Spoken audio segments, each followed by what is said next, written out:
They actually bought me a 55 Chevrolet for my 14th birthday. Worked on it in the garage, me and high school buddies, Dad and everybody. He said, we've done more with a car in one lifetime than most people could do in 2 or 3.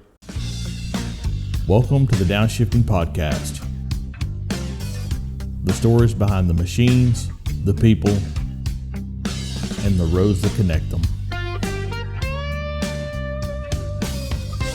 Well, first of all, thank you very much for doing this. Yes, sir. Glad to be here. Yes, sir. So let's start with your dad. Can you tell me a little bit about him? He's actually the one that got me into all the hot rodding and the racing stuff. He was actually, when I was growing up young, he run dirt cars. Okay. Him and another guy. He did mechanic work on them and motor building and didn't drive. So I spent a lot of nights at Thunderbird Speedway here in Crandall. Okay.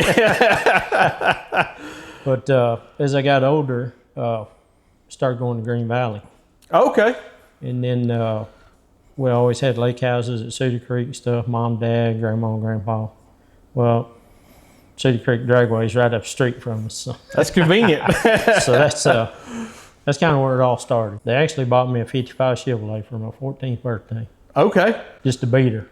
Right. And worked on it in the garage, me and high school buddies, Dad and everybody, and just went from there, and that's where it started.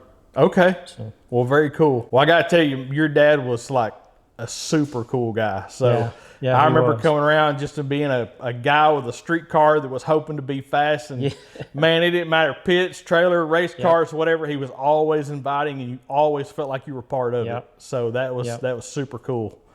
So I always really enjoyed spending time with your dad. Yeah. He had a blast with race cars and being at the track and just anything related, car shows. Right. Yeah. And kind of like he told me and my cousin one night. He said, we've done more with a car in one lifetime than most people could do in 2 or 3. That's cool. And that is super cool. And that's the exact truth, That's awesome. So. Well, that was one of the things that I always thought was so cool about hanging out with your dad and you is I remember going to the Motorplex and you had your dragster out there and I had my Trans Am at the time, and I think your car broke into the 7s and I was out there running like a 1340 and I was just as much a part of the whole thing as everybody else, and I thought that was super cool. So it always reminds me of I remember going to a car show and I was probably, I don't know, 18 or so, something like that. And there was a kid out there, and you could tell it was a hand-me-down from his parents, and he was some kind of Civic or whatever it was at the time. And this is way before all the import stuff really got mainstream. And I just walked by and I said something like, cool car or whatever. And, he's kind of like, he's like, all the American cars I hear, they probably don't like me here. And, probably don't. I was like, hey, man, I was like, you're here, you're in the middle of it, and you're working on something, So that's kind of how I always looked at that. It kind of don't matter where you came from as long as you're trying. So.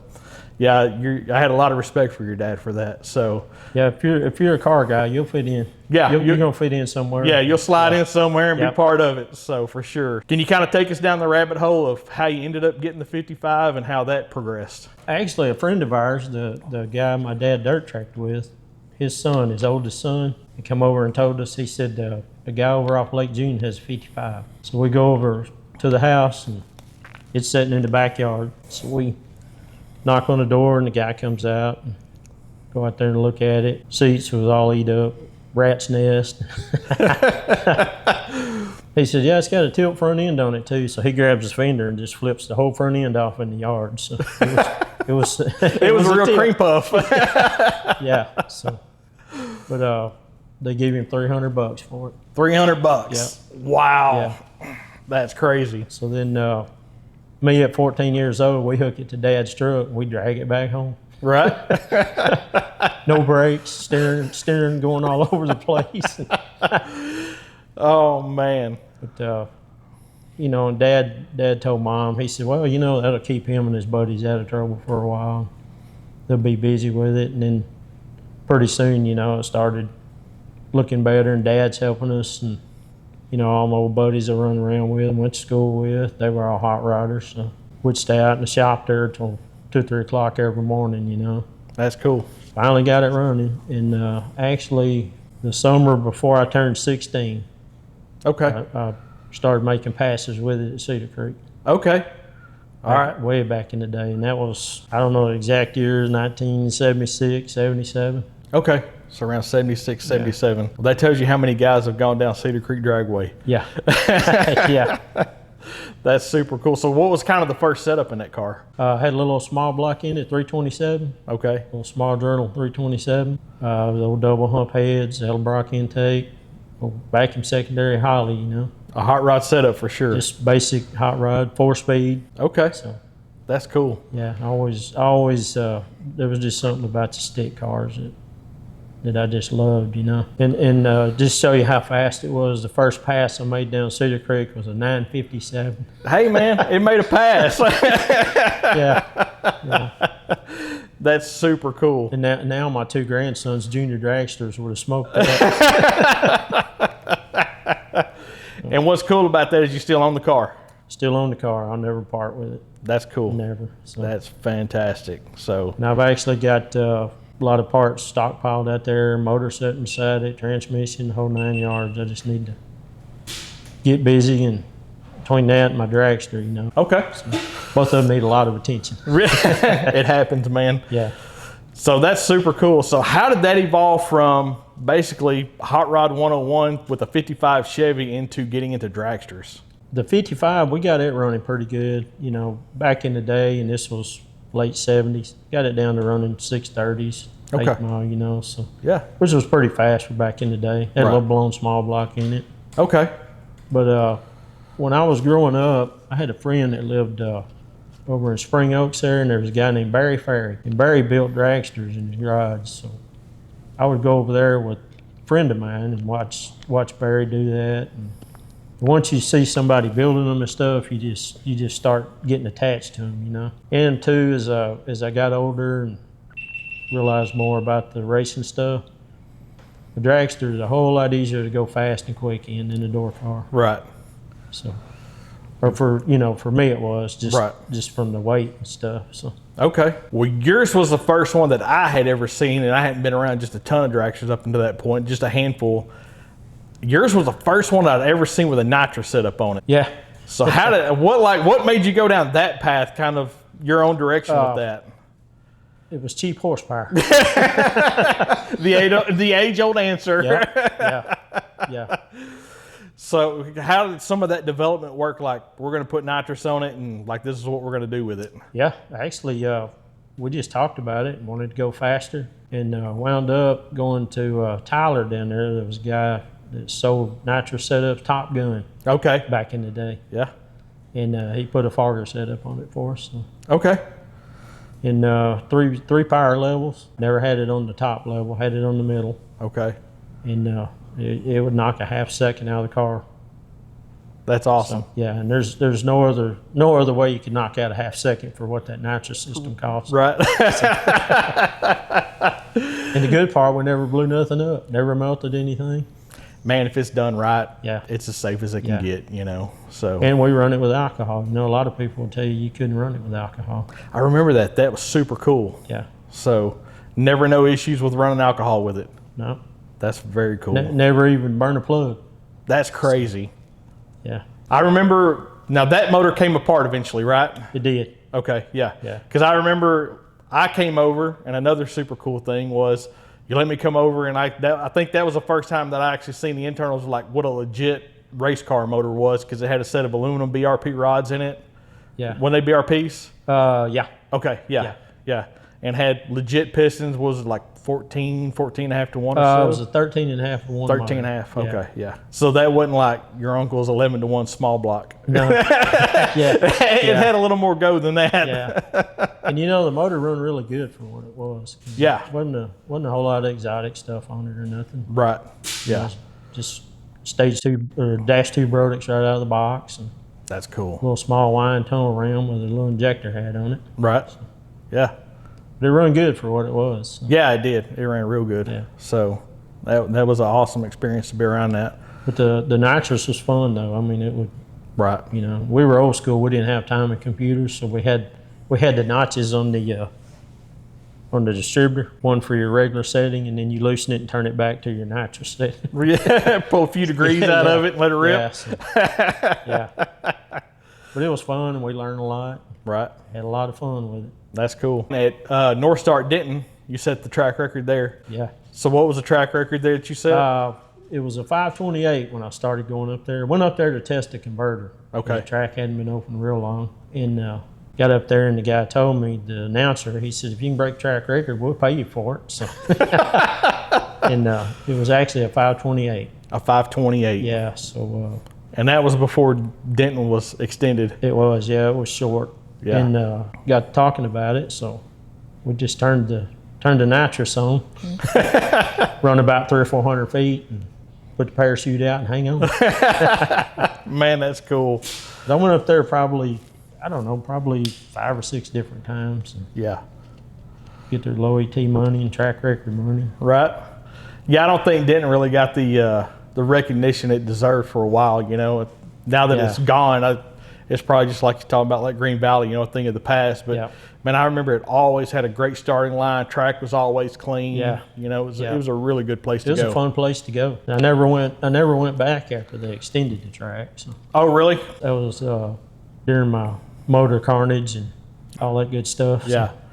And most people watching this will probably recognize Denton from being the track where the roadkill guys went to the junkyard that was next door. Yep. Yeah. And so you sold that rail car, right? Sold that one and I actually had a guy build the one I've got now. He was an old Division 4 alcohol racer. Okay. A guy named Don Pointer. And he built it for me. I did take the dragster I've got now, you know, because nobody really wanted to run Cedar Creek. It's not a real good place for dragsters. So, Right, yeah. so I went down there just playing around with the one I got now. Yeah. So just goofing off. And Right. a couple of the guys that run down there, like Harold Malone and stuff. And I knew him, James Lane. Okay. You know, knew them guys for years. So we just go hang out with them. Right. Just goof off, have fun. Yeah. Yeah. When we went to Cedar Creek all the time, that's basically what it was. Just, you know, it was a place to go hang out and go burn off and see how fast you could go. Yeah. So, you know, and back in the day, it was great. right. Yeah. And I tell you, when you're used to going to places like that, and then you start going to places like the Motorplex will spoil you real quick. Will. You know, Yeah, you're like, it will. so yeah, when you get used to going to a good track, it's hard to go back. It is, yeah. In Cedar Creek, it was just it was a place where I grew up. Right. At the track, and you know, all my high school buddies, they all run down there, and Right. met a lot of guys there that I've been friends with. You know. Oh yeah. You know, since then. And you know, there was some guys that run at that track every weekend that wound up being world champions. NHRA world champions. Yeah. That's pretty crazy. That, I mean, that's as grassroots as it gets, you know, figuring it out. So that's super cool. I had a lot of fun down there, and it was just a great time to be racing, and a good place to race. That's cool. Back in the day. That's awesome. Very cool. But I did win the Super Chevy in that first dragster that I had. Okay, that's what it was. You won the Super Chevy event. 1997. 97. Been a while ago. It's still just as good now as it was in 97. There you go, yeah. That's something we were just talking about too, and you know, that's something we've kind of talked about here before, is you know, kind of leading up to that whole, especially like around 08 when the, you know, economy took a nosedive. Man, the Super Chevy events, the Fun Ford events, kind of all that took a nosedive with it, and it never really never recovered. But I think a lot of people now don't realize just how big some of those events were at that time. Yeah, back in those days, Super Chevy, man, it was like a national event. Yeah, it was wall-to-wall people and vendors and, you know, Midway and the whole package. Yeah. You know, I think a lot of people forget about that, just how big it was. Yeah. And, you know, when they started out, a lot of people forget about the cars they run, you know, the Pro Mod type cars, and the Thundercraft 57, and, you know, and all the Camaros and 55s. Yeah. Charles Carpenter and all those guys. Right.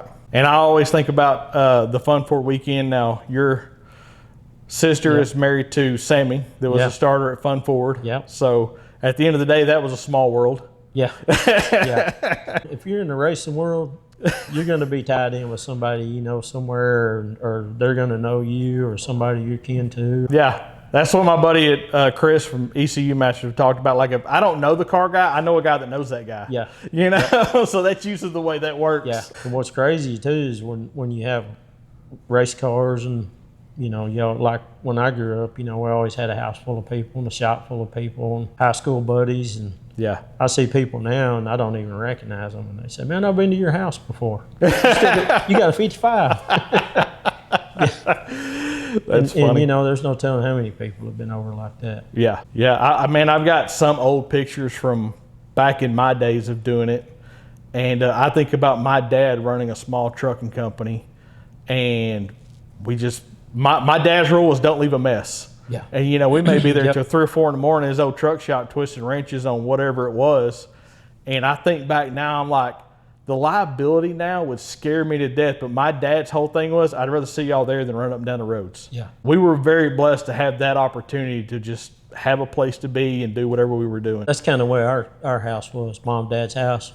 Of course, we had the shop in the back. And there would be 30, 40 people over there sometime. We were in high school, and it was just a revolving door. Some show up, some leave, some more come back, and it was just all the time. Roll the door up and turn the light on. Eventually, somebody's going to come by. Yeah, somebody would be there. Yeah, somebody's going to stop. Somebody leave, go riding around, come back. Right. Yeah. That was a spot to be, though. Oh, absolutely. Yeah, and as you get older, you sure miss those days. Yeah. Yeah, a lot of that changes. Yeah. And there's guys that hung out with me, since I've been 13, 14 years old, still friends with them today. That's lifelong cool. friends. Right. That is super cool. So you work in a fleet department. So how did the whole hot rod thing kind of steer you in your personal career as far as making a living goes? Actually, working for my dad. Okay. I started out with him. Right. Working on all the industrial equipment, the forklifts, pallet jacks. Right. And worked for him. And then one of my high school buddies that helped me with my race cars and stuff worked for Coke. Okay. Or worked for work. And he told me about the job. Okay. So took the job and worked there and worked for my dad. Okay. Because I'm always curious about that, because everybody that I've ever known that's in the hot rod world always adapts it somehow to how they make a living. Yeah. Yeah. I got a buddy of mine that owns a mobile AC company, and, from building brackets to belt routing, it's all the same. It doesn't matter if it's a AC compressor or a centrifugal supercharger. Yep. It's still routing a belt. Yeah. So you kind of mix the two somewhere in between. And when you run race cars, you got to work a lot to support them. Yeah.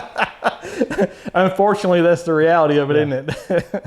That, and you got to have a good wife. There you go. Yeah. Somebody patient for sure. Knock on wood with that one. Mine's been great. So. Yeah. So that's awesome. Well, too cool, man. So with that, now you got grandsons. Yep. Can you kind of take us down that rabbit hole? I've got 4 grandsons, but the 2 my son have, they're surrounded by race cars. Because the other grandpa is Jack Coslow. Him and his brother Rodney, they're NHRA world champions. Okay. Super comp from a few years back. So. Right. And they actually have 2 dragsters on that side of the family, and a Camaro. So my grandkids, there was no way those 2 boys were not going to be drag racers. That's cool, man. That is super cool. So the older one, he started out in a car, run it for 2 or 3 years, and then his little brother got old enough, he started driving. So they bought the older one a new car. So now they both race, and both pretty good racers. That's awesome. The little one, he was the 2024 track champion in the sportsman class in junior dragster at XRP. Okay. And then, actually, he got to go to Holly Springs that year and race for a world championship. That's awesome. Yeah. So he's kind of picking the ball up and going with it. Yeah. And the older one, he's on a quest for his championship and his Wally. That's awesome. So kind of thinking back now, looking at, kind of how your race car career has gone, and when you get to watch them, how does that affect you? Man, it's great. Really? It's the greatest thing on earth. That's cool. Yeah. When you think about like how, when you were driving and you get to think about them, any different thoughts, or is it just kind of the same? One thing I really think about is when I started driving, the cars they're in are as fast as what I was in. With a V8 and a 4-speed, back in the day, starting out. Yeah. But yeah, they're both highly competitive, and they have fun, and it's just a fun deal. Right. Yeah. Get to go hang out on the weekends and, you know, just. I think that's something a lot of people miss, especially about, I mean, really it's all motorsports, but drag racing, especially, is how family oriented it is. You know, a lot of people miss that. Yeah. And these kids, you know, you watch them, even the little ones, I mean, they're serious. You know, they can make a pass and they'll look at their time slip. First thing they look at is reaction time, see how much they took or give up at the stripe down there. And I mean, they're dead serious. They know what they're doing. That's cool. So with that, is there anywhere we can keep up with them? Instagram, Facebook, anything like that? My son, he posts a lot of stuff. Okay. You know, racing and all that good stuff through his Facebook page. Okay. Yeah, we'll put a link down in the description so you can check that out. All right. Well, very cool. Anything else you want to talk about with cars, man? Man, just I'd say for anybody that's got any thoughts about wanting to get a car or race, man, go do it. Just the experience and the people you meet along the way, man, it's worth its weight in gold. Yeah, I think a lot of times, you know, people look at the money that it takes, and you know, you can go buy an RV and make a payment, and you can go buy a boat and make a payment, and you can buy a four-wheeler and make a payment. Like, man, building a car is a different thing. Yeah. You know, like there's a part of it that's earned that I think people miss now. Yeah, and put it together, you know, you have to have help with engines and different stuff, but you know, for the most part, like dragsters, you'll get a chassis from somewhere and a motor, but you know, you still got to put it together and make it work. And, you know, and it has your identity on it. You still got a problem solved somewhere. Yeah. So that's a huge part of it. So yeah, it's just a fun deal. I think we covered a lot of it. Covered a lot, man. Yeah. Well, listen, I thank you very much for sitting down with us. Thank you. Yes, sir. Enjoyed it.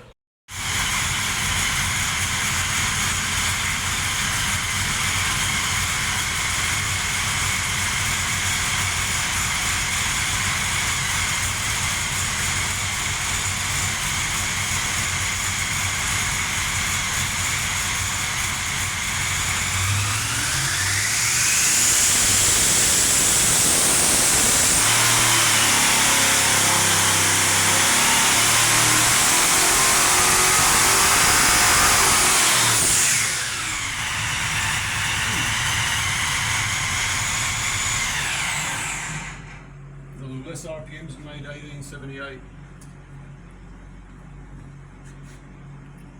That's cool, man. Yeah. Oh yeah. Wouldn't you like to have one of these to play with all Street the car. time? Street car, man. Street car. Hey, it's got enough boost for a street car.